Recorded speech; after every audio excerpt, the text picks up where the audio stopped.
Olá, está no ar mais um O Tema é Direito. Este é um programa do curso de Direito do Centro Universitário Franciscano. O meu convidado de hoje é o advogado da União, Rafael Rotti de Campos Velho, que, como disse, além de advogado da União, é mestre em Direito pela URGS, com ênfase em Direito Internacional, mas tem uma atuação específica como advogado-geral da União, então, portanto, e sobre a AGU, também conhecida por Advocacia Geral da União, é que nós vamos conversar hoje aqui. Seja bem-vindo, professor. Muito boa tarde, é um prazer estar aqui na TV Unifra. Muito obrigado pelo convite também, professor Cristiano. Rafael, explica pra gente o funcionamento da AGU, a sua atuação geral, como ela está organizada no sistema brasileiro. A AGU é um órgão bastante interessante, um órgão relativamente recente, que ele veio junto com a nossa Constituição de 88, e ele veio para suprir uma certa demanda, né, que é uma demanda de defesa de todos os poderes da União perante o Poder Judiciário, perante cortes internacionais, perante qualquer tipo de atividade que implique numa atuação de defesa jurídica da União, né? Não só judicial, me refiro também à defesa jurídica. Existe atuação, então, fora do âmbito do processual propriamente dito? Com certeza, existe atuação fora do âmbito processual, é importante a tua pergunta, porque a AGU ela vem prevista na Constituição como órgão de representação judicial da União e como órgão de prestação consultiva especificamente ao poder consultivo. Então, hoje em dia, a União ela tende a ser uma advocacia geral. Por quê? Porque ela congrega tanto a atividade da consultoria jurídica, que é coordenada pela Consultoria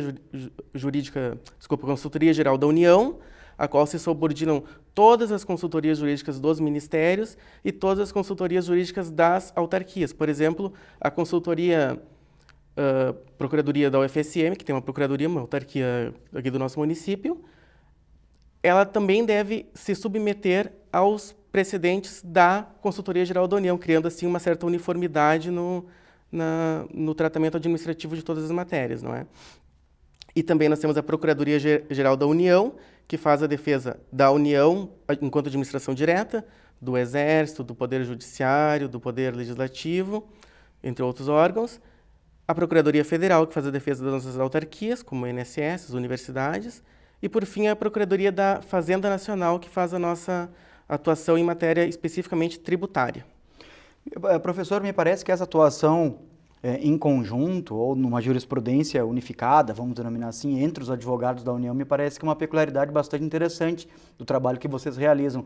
Antes de entrar especificamente nisso, eu gostaria que o senhor explicasse, talvez até novamente, para o nosso telespectador, como funciona a atuação tanto no âmbito interno quanto no âmbito internacional. Eu acho que isso também é um brilho bastante considerável aí da Advocacia Geral da União, professor. Com certeza. Isso é uma questão bastante pertinente, até porque, digamos, das chamadas funções essenciais da justiça, a advocacia pública é um pouco menos conhecida, digamos assim, do que o judiciário, do que o MP, que tem um papel um pouco mais saliente na sociedade, né? E é interessante que muitas pessoas não sabem disso, mas a advocacia pública, no caso a Advocacia Geral da União, ela faz a defesa tanto do Brasil nos órgãos do Poder Judiciário Nacional, como em cortes internacionais, como, por exemplo, a Corte Interamericana de Direitos Humanos. Quando há um caso envolvendo o Brasil na Corte Interamericana, quem faz a defesa do Brasil, quem defende o Estado brasileiro é a AGU. Do mesmo modo, perante outras jurisdições internacionais, como o Tribunal Marítimo, própria Corte de Haia, que é vinculada às Nações Unidas, um papel mais reduzido na OMC, por ser uma questão comercial, envolve contratação de escritório internacional especializado na área, entre outras situações, mas tudo acompanhado pela AGU. E também é interessante, a AGU já representou a União em jurisdições externas também, isso é interessante. Já contratou escritórios de advocacia e já trabalhou junto com eles em demandas nas quais o Brasil tem algum interesse e estão sendo discutidas, por exemplo, na jurisdição americana, que é muito comum, tendo em vista o fluxo de capitais entre os países. E dentro da AGU, Rafael, como que se estrutura isso? Quem são as pessoas designadas para a defesa? Existe uma hierarquia entre os advogados? Existe um núcleo específico? Eu pergunto em relação à defesa dos interesses do país em cortes internacionais. Isso. Hierarquia, nós não temos uma hierarquia entre nós, advogados. Não é como, por exemplo, o Ministério Público, que o sujeito entra como promotor e depois vira procurador de justiça. Sim. Então, nós temos um âmbito bastante amplo de atuação. Eu, por exemplo, sou vinculado à Procuradoria aqui de Santa Maria, mas poderia estar em Brasília defendendo o Brasil internacionalmente. Evidentemente que esses postos, eles são os de maior brilho da nossa carreira, Claro. então eles são os mais disputados também. Então isso acarreta que acabem sendo dominados, entre aspas, esses órgãos pelo pessoal mais antigo, né? Sim, sim, mas professor, na abertura do programa né, para o nosso telespectador, quando lhe apresentei, eu disse que o senhor era mestre em Direito pela URGS, com formação em Direito Internacional. O senhor tem a bagagem Exatamente, necessária para atuação nesse setor com certeza. também. Quem sabe um dia, não descarto nada na minha vida, enfim, quem sabe um dia eu estarei lá defendendo o Brasil em jurisdições internacionais. Tem um departamento, o departamento ligado à nossa Procuradoria-Geral da União, que é o órgão que faz a nossa, digamos, geral no Brasil, que é o Departamento Internacional. E esse departamento é comandado por, enfim, professores, e também a maioria com especialidade em Direito Internacional, e que faz esse contencioso. Agora, obviamente, as matérias são diferentes, né? Obviamente que as matérias que se trabalham lá pela AGU no âmbito internacional não são as mesmas que se trabalham no âmbito nacional. E não sei, eu gostaria que o senhor falasse um pouquinho sobre isso, quais são né, qual é a principal matéria de atuação jurídica do advogado-geral da União? O advogado da União, desculpa. O advogado-geral é o chefe. Sim. Mas, enfim, como eu vinha dizendo, a AGU ela tem um aspecto muito amplo de atuação. Então, aqui, por exemplo, em Santa Maria, a gente trabalha com muitas questões relacionadas a servidores públicos, né? Porque aqui é uma cidade com bastante servidores públicos, com bastante servidores militares, temas que envolvendo licitação, matérias de direito administrativo, basicamente, né? Que são as matérias de direito público. Aí, evidentemente, o nosso instrumento de trabalho é o processo civil, né? Que é o nosso principal meio para chegar ao direito material que nós trabalhamos. E também nós trabalhamos com algumas questões trabalhistas, enfim, o nosso aspecto é bastante amplo. E também tem, não sei se já vou, mas pretendo falar isso ainda, que nós podemos também trabalhar questões internacionais no âmbito local. Sim. Que são peculiaridades de cooperação internacional, por exemplo. Claro. Esse é um tema que eu gostaria de enfrentar no segundo bloco, professor. Sim, com certeza.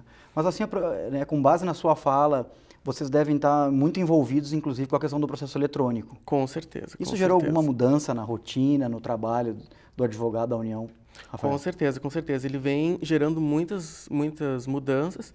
Até agora eu avalio basicamente como positivas, principalmente o sistema da Justiça Federal, que é o que a gente tem mais experiência. E eu posso dizer que se economiza muito em tempo, eu, particularmente, eu sou suspeito para falar porque eu sou muito fã do processo eletrônico. Até o professor está com um iPad aqui. Mas eu costumo dizer que hoje eu já prefiro ler no computador do que no papel.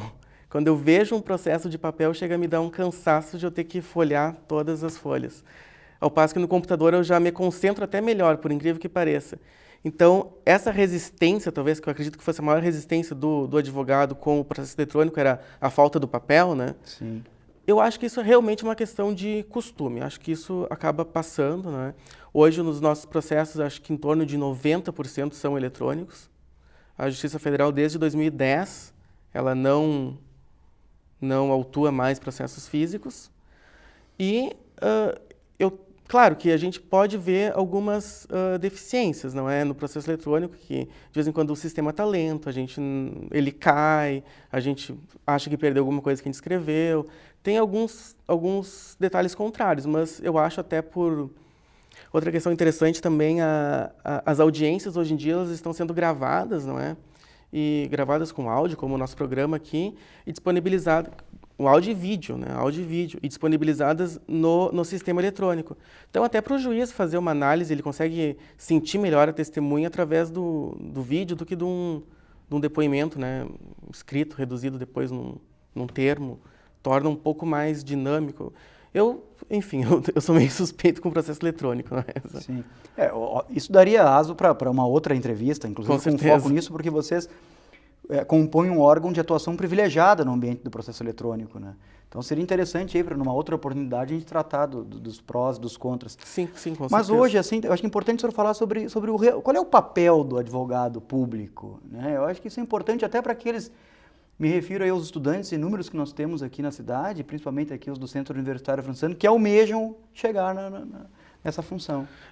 É uma função muito interessante, porque quando a gente fala em advogado público, muitas pessoas pensam, esse sujeito fica defendendo o governo, ou normalmente a gente tem uma empatia maior pelo Ministério Público, que faz a defesa da sociedade, ou pela Defensoria Pública, que faz a defesa dos necessitados. Não.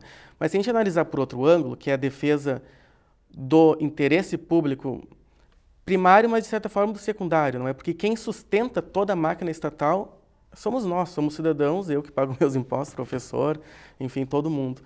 E esse dinheiro sustenta uma máquina estatal. E não se pode ficar, entre aspas, desculpa usar essa expressão, mas tirando o dinheiro da viúva, como muitas vezes se referia, Sim. sem que haja alguém para defender ela, né? Então é interessante, a gente consegue fazer uma defesa de vez em quando. Eu costumo dizer, eu já dei alguns milhões de lucro para o Brasil, e sou feliz em dizer isso. Mas isso é importante, professor, que o senhor refira, e especialmente nesse programa, porque as pessoas têm que entender que o Estado somos nós. O Estado somos nós, com certeza. E que são necessários órgãos em defesa dos interesses do próprio Estado. Se por um lado existe, né, corrupção, ou existe o emprego equivocado do dinheiro público, por outro existe uma concepção de proteção ao próprio ente estatal, porque isso acaba sendo condição de possibilidade da convivência em sociedade, do ser humano. Sim, o senhor não concorda com isso, professor? Concordo plenamente. Eu sempre digo isso, não adianta você atacar. A corrupção é um lado que tem que ser atacado e a AGU ataca ele. Inclusive, depois que a gente tem uma ação de improbidade administrativa tramitando, por exemplo, quem vai fazer a execução dos valores a serem devolvidos para o erário público é a União. O Ministério Público não tem competência para fazer o processo de execução, não é? Mas, por outro lado, a gente também tem que, enfim, não adianta só arrecadar, a gente também tem que evitar que determinados recursos saiam sem a mínima necessidade. Eu já vi, desculpa dizer, mas eu já vi precatórios que só em erro de cálculo de atualização monetária e juros bateu mais de 2, 3 milhões a mais do que era devido. E seria um dinheiro que iria enriquecer, infelizmente, alguma pessoa, um enriquecimento dela em detrimento da sociedade inteira. Não é? Embora não seja um ato de corrupção que ela praticou, o efeito prático acaba sendo basicamente o mesmo, né? Ela tiraria dinheiro de todos para trazer para ela. E outro papel muito importante da advocacia pública é na consolidação das políticas públicas de Estado. Que nós temos uma série de políticas públicas, não é? Desde política previdenciária, enfim, Bolsa Família, tem todo um aspecto de todas as políticas públicas que envolvem o Estado brasileiro, elas são defendidas e são implementadas com a ajuda da advocacia pública. Não é? Eu acho que esse é um tema interessante para a gente conversar, mas em razão do tempo eu proponho que façamos um breve intervalo e no retorno nós reiniciamos aí. Pode ser? Com certeza. Então fique conosco, nós já retornamos.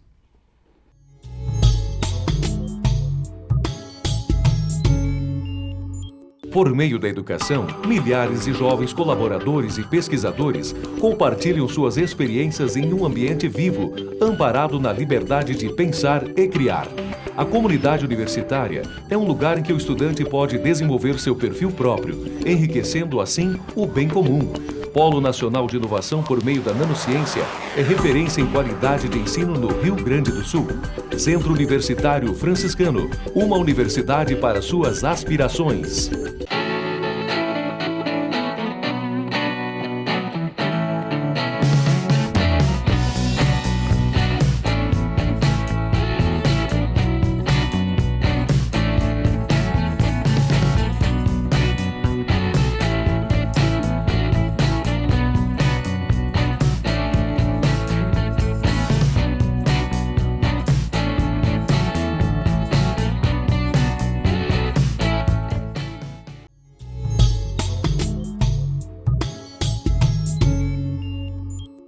Retornamos com o tema É Direito de hoje. Meu convidado é o advogado da União Rafael Roth de Campos Velho.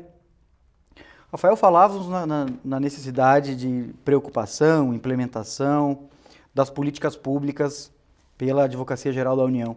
Na verdade, assim, uma das condições de possibilidade para que se implemente o projeto do Estado Democrático de Direito é realmente o trabalho com as políticas públicas, e isso, na perspectiva constitucional, é delegado a uma série de setores, né? Não só o judiciário, obviamente, que foi o grande ator aí dessa história, mas a Advocacia Geral da União me parece que exerce um papel decisivo nisso.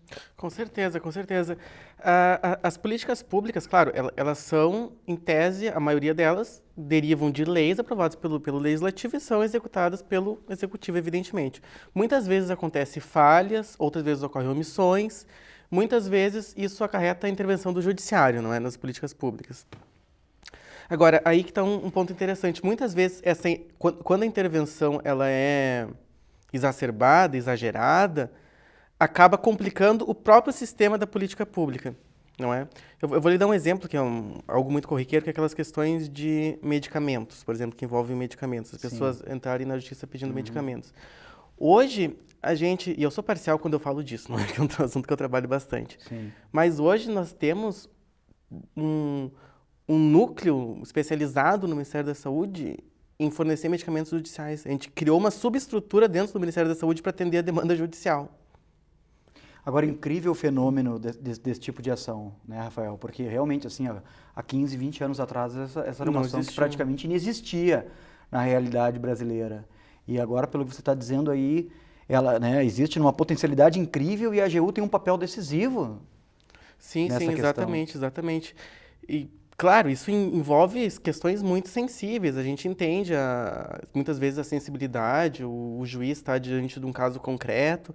Agora, o que a gente tem que tomar cuidado é para não acabar favorecendo uma ou outra pessoa em razão do todo, não é? Porque eu sempre digo uma coisa, o recurso, quando alguém determina que alguém faça uma cirurgia custeada pelo poder público ou receba um medicamento, na realidade o que acontece, grosso modo, é que se tira o recurso de uma pessoa e se leva para outra, se tira alguém da fila e se coloca outra, não é?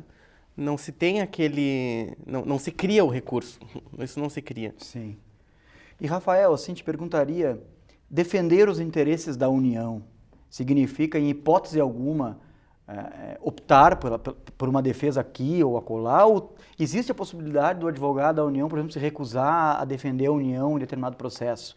Existe isso? Como funciona essa questão no ambiente da advocacia da União? Assim, eu digo sempre que já me fizeram essa pergunta e eu digo o seguinte, eu não me sinto constrangido em defender a União, até porque alguns processos que eu achei que eram perdidos eu acabei ganhando depois, né? Isso acontece no nosso dia a dia. Mas assim, nós não temos aquela independência funcional. Então, se vem um processo para nós, a gente vai ter que adotar o entendimento que a União tem. Isso até por uma questão de segurança jurídica. Eu não posso fazer isso ao meu bel prazer. Mas, no entanto, nós temos algumas exceções. A primeira delas é aquela exceção normal, que se dá com os juízes também, que é a questão do impedimento da suspeição. Não é? Evidentemente que eu não posso atuar num processo de um amigo meu. Outra questão que nós temos é, por exemplo, quando eu tenho um processo no qual eu vi que não tem a menor possibilidade de eu recorrer, ou se eu recorrer eu vou acabar perdendo, não há motivo para recorrer, eu posso fazer uma que a gente chama de uma nota técnica, que é uma justificativa, eu digo, em linhas gerais, por que aquele processo está perdido, que ele está em consonância com a jurisprudência do STJ, por exemplo, e nós não vamos recorrer dele, e daí o chefe imediato normalmente aprova esse parecer e nós deixamos de recorrer, não é? E também é interessante ressaltar que nós, advogados públicos, nós também fazemos conciliação em casos específicos. Por isso que eu digo, a advocacia pública, ela tem uma preocupação, e isso tem que ser inerente a ela, que é uma atuação uniforme. Então, normalmente eu falo, quando algumas pessoas criticam por que a União não comparece em audiências de conciliação, etc. Eu digo o seguinte, para a União não basta conciliar, tem que conciliar uniformemente. Agora, Rafael, eu te ouvindo assim, eu lembrei do novo Código de Processo e o novo incidente de demandas repetitivas lá. Seria esse um exemplo clássico para a Advocacia Geral da União, por exemplo, num interesse contrário aos seus interesses, optar por não defender os interesses da União nesse ambiente? Exatamente, com certeza.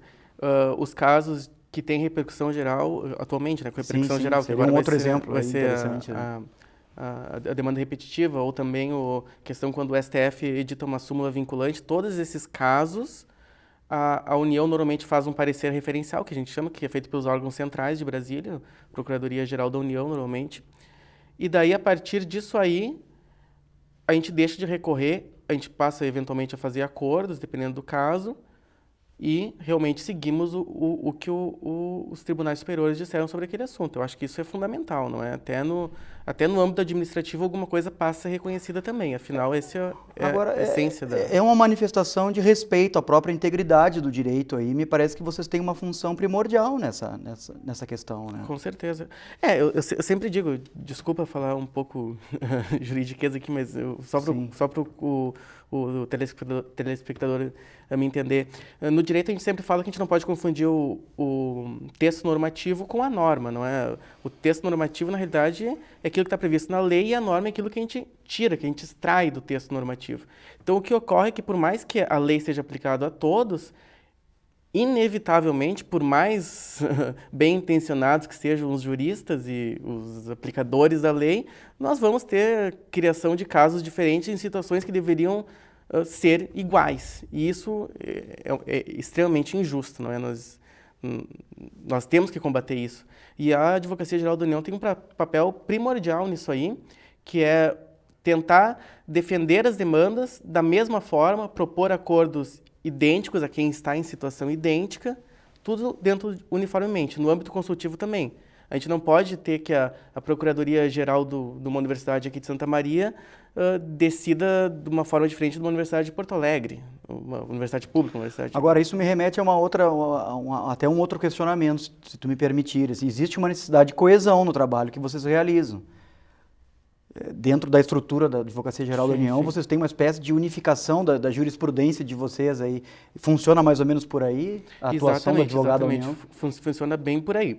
Hoje nós temos as nossas chamadas súmulas da AGU, nós temos súmulas parecidas com as súmulas do São os entendimentos internos de vocês. Entendimentos internos, que normalmente consolidam entendimentos do Poder Judiciário, e essas súmulas nós somos obrigados a respeitá-las sob pena de infração funcional. Nós temos a lei nos obrigando a obedecer a súmula.